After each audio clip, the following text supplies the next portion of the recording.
اگر کسی در روز 100 بار بگه لا اله الا الله، از اون بهتر روی زمین کسی وجود نداره مگر یک نفر. اون یک نفر کسی که همتش بالاتر باشه 101 بار بگه فقط. یعنی قلم دست خودته، به خودت نمره بده، بهترین ایدیا 15 18 20 100. گفته از اون کسی بهتر روی زمین نیست مگر کسی که 101 بار، یک بار همتش بلندتر باشه. بهترین ذکر خدا تلاوت قرآنه.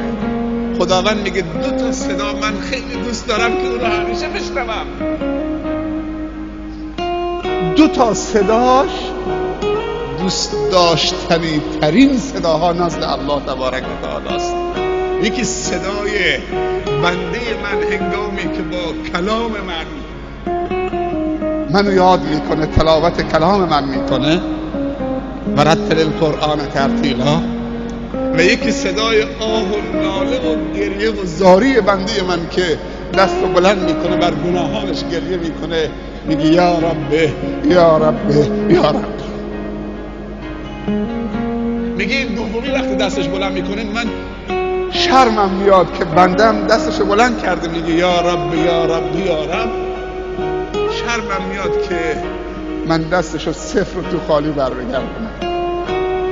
و این صدا اگر از جوان باشه خیلی زیباتره و خیلی دوست داشتنی تره تا پیر.